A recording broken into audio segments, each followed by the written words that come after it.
tarde. O presente trabalho é referente à disciplina de estrutura de dados, no qual iremos abordar sobre o Quick Search. A equipe é composta por Beatriz, Rafael Rodrigo, Yasmin Tereza, Daniel Juan, Leonardo Domingues e por mim, Carol. Essa apresentação é composta por introdução sobre o algoritmo, funcionamento do algoritmo, vantagens e desvantagens e complexidade. E o que seria o Quick Search?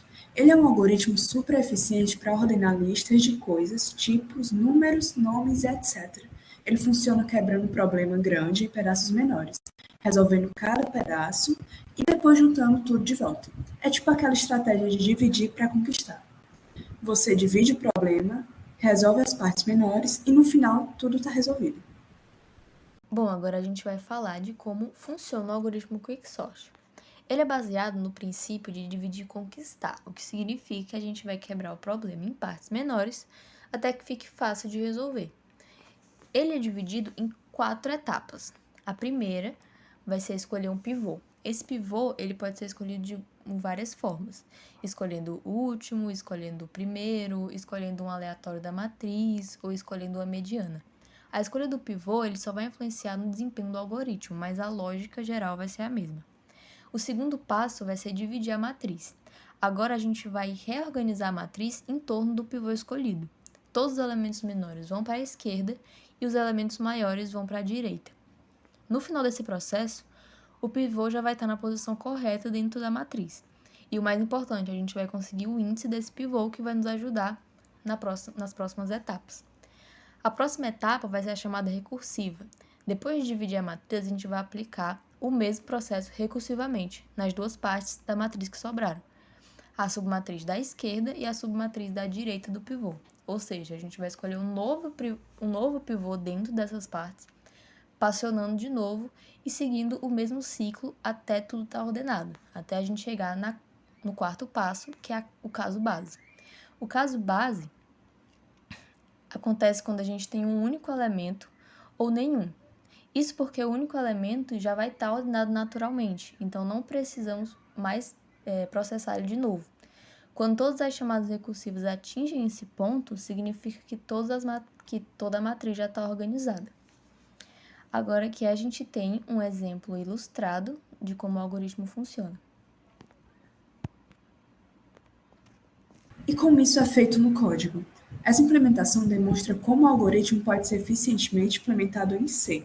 A estratégia de dividir e conquistar é claramente visível com a função particionar dividindo a array e a função quick search, lidando com as sublistas recursivamente. Como podemos ver, a função trocar, ela recebe 2 ponteiros para inteiros e troca os valores das variáveis apontadas por eles. É utilizado para mover elementos durante o particionamento. Em seguida, a função particionar escolhe o último elemento como pivô e rearranja os elementos do array de forma que todos os elementos menores que o pivô fiquem à esquerda e os maiores à direita. O índice i é usado para rastrear a posição onde o próximo elemento menor que o pivô será colocado. No final, o pivô é colocado em sua posição correta e o índice é retornado. Em seguida, a função quick search. O algoritmo implementa o algoritmo de forma recursiva. Se o índice de início for menor que o índice de fim, o array é particionado e a função é chamada recursivamente para as 2 sublistas, criadas ao redor do pivô. A seguir, a função array. Imprimir array. Essa função imprime os elementos do array, é usada para mostrar o estado do array antes e depois da ordenação. E por último, a função main. Aqui o array é inicializado e seu tamanho é calculado. É impresso antes e depois de ser ordenado pelo Quick Search. Eu vou falar sobre as vantagens e desvantagens da utilização do método Quick Search. Bom, o Quick Search ele é um algoritmo de ordenação muito popular devido às várias vantagens. E aqui a gente apresenta as principais vantagens de usar o Quick Search. A eficiência em tempo. Bom, o Quick Search ele apresenta uma eficiência em tempo melhor do que outros métodos de ordenação, como o Bubble Sort ou o Insertion Sort, por conta de que apenas no seu pior caso ele apresenta uma complexidade de O vezes N ao quadrado, Ou seja, ele consegue se sobressair contra esses outros dois métodos de ordenação, por conta que esse seria o normal do Bubble e do Insertion Sort. Também temos aqui a divisão e conquista. O algoritmo ele segue um paradigma de divisão e conquista. Ele divide o array em subarrays menores e ordena esses subarrays de forma recursiva. Então, permite a utilização de recursos computacionais e também facilita a implementação. Além disso, a gente tem a boa performance em dados aleatórios. Para dados aleatórios, o Quicksort ele é muito eficiente e ele apresenta um desempenho superior ao Merge Sort. Por exemplo, devido ao menor custo de memórias e também ao fato de funcionar bem com dados não estruturados. Além disso, a gente tem que ele é recursivo e ele é fácil de implementar. O algoritmo ele é bem simples de entender e de implementar por conta da estrutura recursiva, embora a escolha do pivô ela seja crucial para evitar o pior caso, que no caso é a ordem vezes n ao quadrado. Mas, tirando isso, ele é bem flexível. E sobre adaptabilidade. Quando ele é combinado com técnicas como randomização para escolher o pivô, ou então a mediana de 3, o algoritmo ele pode evitar o pior dos casos e oferecer um desempenho mais saudável e robusto. Então, a gente tem que o Quicksort ele é amplamente utilizado em várias implementações práticas de ordenação por conta dessa eficiência que ele apresenta em termos de espaço e tempo. E a maioria dos cenários ele oferece uma boa combinação de desempenho e simplicidade. Bom, ditas as vantagens, agora a gente tem com certeza também desvantagens a serem apresentadas e consideradas antes do uso do Quicksort. Essas desvantagens elas podem acabar alterando o desempenho em determinadas situações. Então, aqui estão listadas uma das principais desvantagens de usar o método Quicksort. Temos a complexidade em tempo, no pior dos casos, que é de ON ao quadrado. Isso ocorre quando você faz uma escolha indevida de um pivô. Quando você não utiliza o método da mediana entre 3 valores ou a randomização. Temos também a recursão profunda, porque o Quicksort ele é um algoritmo recursivo e isso pode levar a uma profundidade, uma pilha elevada em casos de lista grandes ou listas mal distribuídas, por exemplo, listas já ordenadas ou inversamente ordenadas. E isso pode resultar num estouro de pilha se o número de recursões for muito grande, especialmente em linguagens que não implementam a otimização de recursão de cauda. Ele não é estável. Bom, o Quicksort ele não é um algoritmo estável de ordenação. Isso significa que há muitos elementos iguais no array. A ordem relativa desses elementos pode não ser preservada após a ordenação. Em caso de estabilidade, é importante, por exemplo, quando se ordena objetos com base em diferentes atributos, o Quicksort ele pode não ser adequado para esse uso. Sobre a dependência da escolha do pivô. Bom, o desempenho do Quicksort ele depende muito de como o pivô é escolhido. Se o pivô ele for escolhido de forma ineficiente, ele vai acabar entrando no pior dos casos, diminuindo a complexidade ou aumentando a complexidade. E, por exemplo, se eu escolher um pivô que está no início ou que está lá no fim, a gente vai acabar aumentando essa complexidade de operações. E o algoritmo pode ter um desempenho muito ruim. E o que exige cuidado na escolha do pivô, com a implementação das estratégias de randomização ou mediana de 3. Bom, conclui-se que,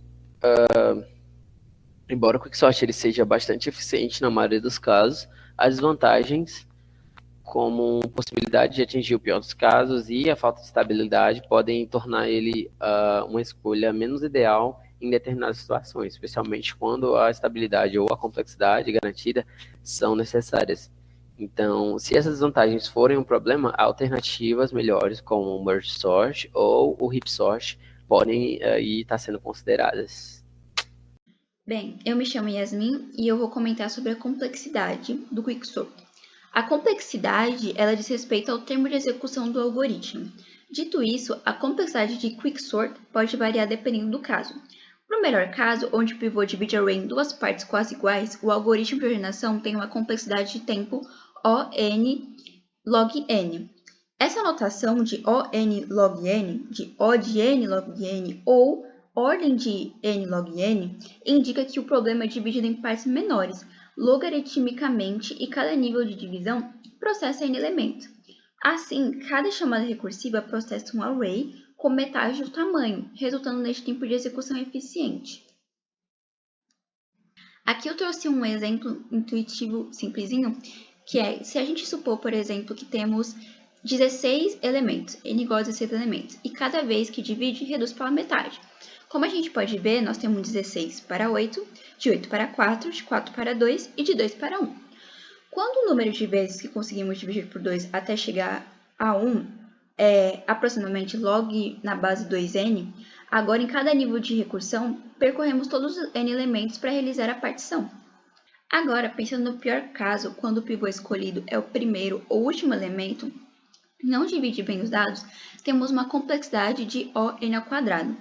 Essa notação ela ocorre quando o algoritmo executa n operações para cada um dos n elementos, resultando em n por n, n² operações.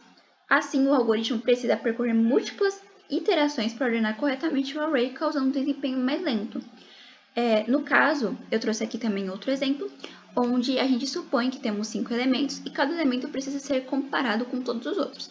Então, o primeiro elemento tem 4 comparações, o segundo 3, o terceiro 2, o quarto 1 e o quinto já não tem comparações.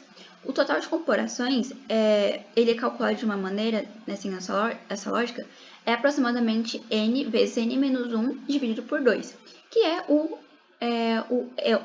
n².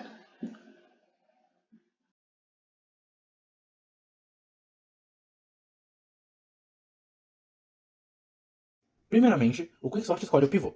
Logo depois, o lado oposto do array recebe o índice j, que é responsável por caminhar pelo array. Ao receber j, o algoritmo compara j é menor que o pivô? Não. Então j incrementa 1 e compara novamente com o novo elemento. J é menor que o pivô? Não. Então j incrementa 1 e compara novamente. J é menor que o pivô? Sim. Então o primeiro elemento do array recebe o índice i e faz swapping entre i e j. Então j incrementa 1. J é menor que o pivô? Sim. Então i incrementa 1 e faz swapping novamente. J é menor que o pivô? Não. Então pivô é igual a j. Então o array se divide em dois subarrays, um com os maiores e outro com os menores elementos. E chamamos a função novamente. Agora, o quicksort irá ordenar as subarrays, sendo o primeiro o que contém os menores elementos. Primeiramente, o algoritmo escolhe um novo pivô e o lado oposto do array recebe o índice j. J é menor que o pivô? Não. O array só tem 2 elementos? Sim. Então ocorre um swapping entre j e o pivô. Agora, nosso subarray está ordenado. Posteriormente, o algoritmo ordenará o array com os maiores elementos. Da mesma maneira, o algoritmo escolhe um novo pivô e o lado oposto recebe o índice j. J é menor que o pivô? Sim. Então o primeiro elemento recebe o índice i e faz swap com j. Neste momento, nosso segundo subarray está ordenado. Ao final, quicksort combina os subarrays já ordenados e assim temos o primeiro array completamente ordenado.